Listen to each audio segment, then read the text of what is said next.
So in our previous video, we just talked about how to declare a variable, how to define it. Okay.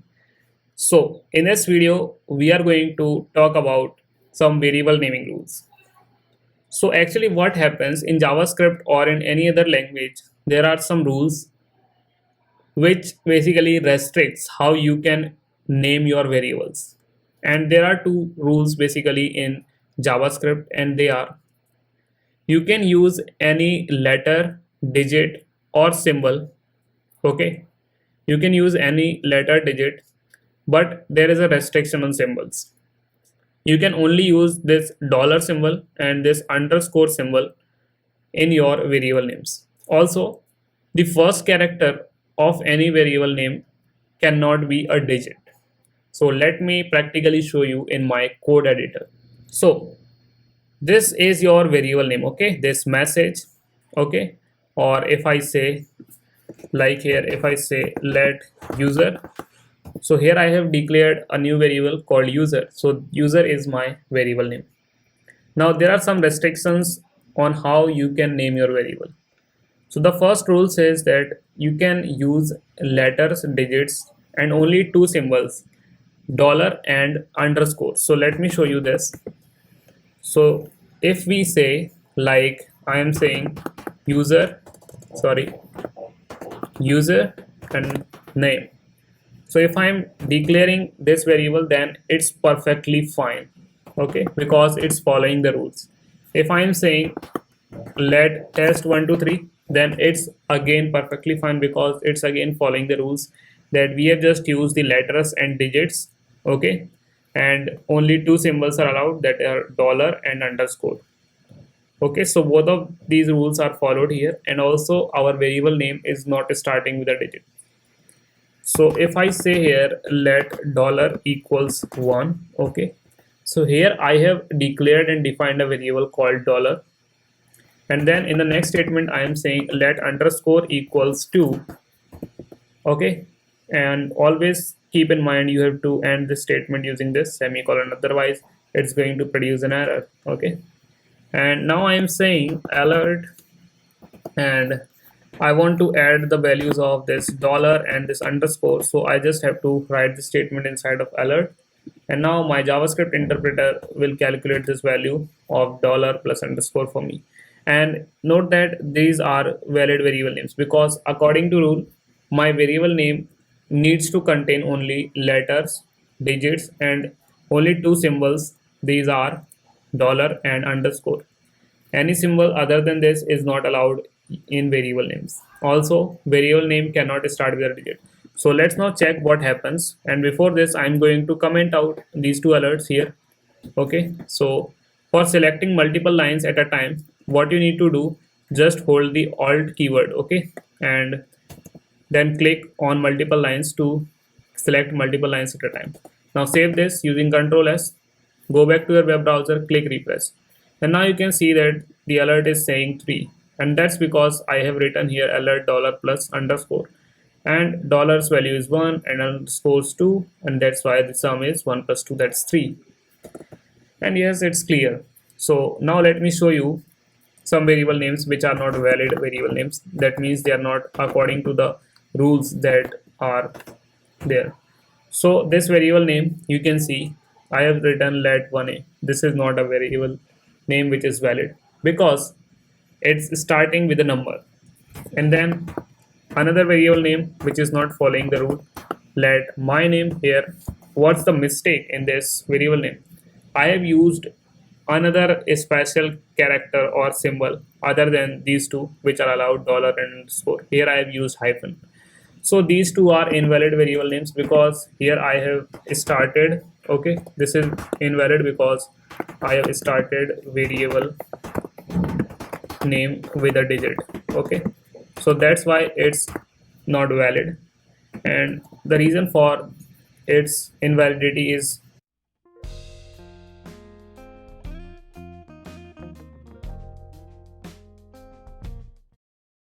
so that's why they are invalid. And you can see whenever something is not according to the syntax, this kind of line, red colored line will appear, okay. So here is the error it's saying.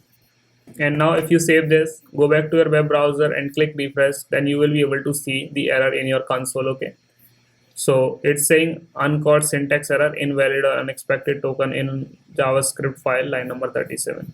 So in line number 37 there is an error. So if I remove this, okay, I am just saying a is now a valid variable name. Okay, so now I save this and go back to my web browser and click refresh. So now it's saying unexpected token hyphen at this file script.js, line number 39.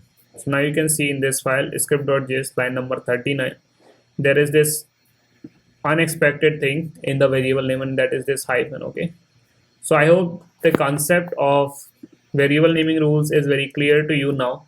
Also there is one more rule, okay, and that's you cannot use some reserved keywords. Okay, like if I want to name my variable as 4, then it will not be allowed, but it's following all of the rules. It means that it's having only my letters and digits. Okay, and it's not starting from any digit. Okay, and it's not containing any special characters other than dollar and hyphen and other than dollar and underscore. Then why it's invalid? Because there is one more rule, that there are some words which have a special meaning for my JavaScript interpreter. You cannot use them to declare a variable. Okay, so there is a set of keywords in JavaScript which are reserved keywords which has a special meaning. Like for us humans, apple means a particular thing for us. Okay, so it is a fruit or it's also a company. And similarly mobile phone, that's also a particular thing for us. Okay, we have some meaning for it. Similarly, for JavaScript interpreter, there are some words which mean some special thing for it, and for is one of them. So you cannot use reserved keywords for. So here I will write reserved keyword used. That's why it's invalid. Okay, the example of other reserved keywords are let, class, return, function. Okay, whenever you are trying to use them, it's going to produce an error. So for now I will comment it out. Okay, so here I have given you the example of 3 invalid variable names. So I will write it here, invalid variable names. So now I hope this concept is clear to you, and I also want to show you one more thing. So let's say here I am saying let apple equals to, okay, and then here I am saying let capital A, then apple. So here I am assigning it a value of 5. Okay, so I just want to tell you that JavaScript interpreter is case sensitive. It means that these two words which have same meaning for us humans, but they are different for my JavaScript interpreter. So JavaScript's interpreter is case sensitive, so these two variable names are going to be different. Okay, because computer is just a dumb machine. Okay, it doesn't use its brain of its own. It can understand only the codes or run the codes that we are writing. Okay, but it's pretty fast than us humans, and that's why it's amazing. So I hope this concept of variable naming rules is now very clear to all of you. Okay, so let's head back to our slides and learn some more things. So I hope these two variable naming rules are clear to you. And after this, I have also explained you that these variable names, apple and this one, they are two different variable names because my JavaScript interpreter is case sensitive. Also, I have mentioned this rule that there is a list of reserved keywords in JavaScript and you are not allowed to use them as variable names because they are used by the language itself. That means JavaScript has a special meaning for that thing. Okay, and after this, the next and the final thing to learn in this chapter is to learn about using constants in JavaScript. And as you can see here in this slide, I have written constant means unchanging variable. It's still a variable, okay, but its value is not going to change once you have assigned it. So for defining it, we have to use this keyword const in place of the let. So let me illustrate this to you in my code editor. So here I am back in my code editor, and now I'm going to teach you the concept of defining constants in JavaScript. Okay, constants in JavaScript. So it's very simple. You just have to use this keyword known as const. Okay, I will say here const and then my name, because my name is a constant. Okay, it's not going to change, and it's a string, so I have to wrap it inside this double quotes or single quotes. So here, let's say I have say John or my name Shreyans. Okay, and just end the statement using this semicolon. Okay, and similarly you can define many other constants, like when we have to define a color name. Okay, if you know about CSS or cascading style sheets, then you must know about the hexadecimal notation of colors. So because color red, okay, its hexadecimal code is always going to be the same, and that's you can say hash f00. Okay, so I can store this in this form. Okay, and you can see because I have installed color highlighter, which is extension, so it's highlighted here. Okay, so this is also a constant because this is never going to change, my name is never going to change.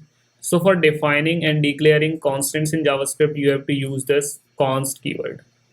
Okay, so I hope I made all of these concepts very clear to you. And now let's talk about what we have learned. So we have learned that we can declare variables to store some particular data in JavaScript using the let keyword or const keyword. And I have not told you this where keyword because where does the same job as the let keyword. Okay, where was the older notation, and let is a modern variable declaration thing. Okay, you can declare things in a modern way in JavaScript using this let keyword. And this const is just like let, but it is used to assign constant values. Okay, where constants means the variables which can be changed. Okay, which once assigned cannot be defined again. Okay, so friends, I hope you enjoyed watching this video. So follow me in the next lecture.